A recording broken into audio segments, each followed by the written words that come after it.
মাননীয় স্পিকার, কিছুক্ষণ আগে আমাদের সর্বশ্রদ্ধেয় মাননীয় সাংসদ আন্দালিব রহমান পার্থ যখন বক্তব্য দিচ্ছিলেন, উনি যখন বললেন যে সংবিধান যারা ছুঁড়ে ফেলতে চায় তাদেরকে স্বাধীনতা বিরোধীর সাথে উনি অ্যালাইন করলেন, ট্যাগ করলেন মাননীয় স্পিকার।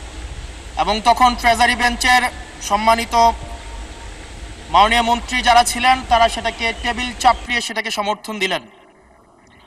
মাননীয় স্পিকার, গণতন্ত্রের জন্য যিনি আপোষহীন লড়াই করে গিয়েছেন বেগম জিয়া, উনি বলেছিলেন যেদিন জনতার সরকার প্রতিষ্ঠিত হবে, যেদিন এই পার্লামেন্ট জনতার সরকারের কাছে যাবে, এদিন এই সংবিধানকে ছুঁড়ে ফেলা হবে। ট্রেজারি বেঞ্চের যে মন্ত্রীরা ছিলেন তারা দীর্ঘদিন, তাদের সারা জীবন তারা বেগম জিয়ার সাথে রাজনীতি করেছেন। এই সংবিধান ছুঁড়ে ফেলার সাথে স্বাধীনতা যুদ্ধাপরাধীর অ্যালাইন করার যেটার হাততালি তারা দিয়েছেন, সেটির মধ্য দিয়ে বেগম জিয়াকে তারা মূলত অপমান করেছেন কিনা তারা সেটা ভেবে দেখবেন। মাননীয় স্পিকার, আমি বক্তব্য দেওয়ার জন্য অনেক কিছু রেডি করে নিয়ে এসেছিলাম।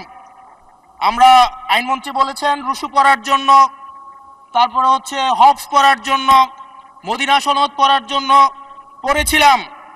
কিন্তু আন্দালিব রহমান পার্থ সাহেব যে বক্তব্য দিয়েছেন, আমরা ক্লাস 8-9-এ যে ডিবেট করতাম সেটি রিভার্টাল দিলে 20 মিনিট সময় লাগবে। মাননীয় স্পিকার, আমি ওনার বক্তব্যের রিভার্টাল দিচ্ছি।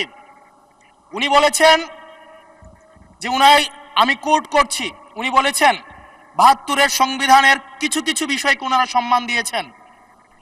তার মানে কিছু কিছু বিষয়কে ওনারা সম্মান দেয় নাই। তার মানে এই অভ্যুত্থানের পরে এই সংবিধানের কিছু অংশ ওনারা মেনেছেন, কিছু অংশ ওনারা মানেন নাই। ওনারা কেবল ওই অংশটাই মেনেছেন যে অংশটা ওনাদের পক্ষে গিয়েছে, যে অংশটা ওনাদের বিপক্ষে গিয়েছে এই অংশটা ওনারা মানেন নাই।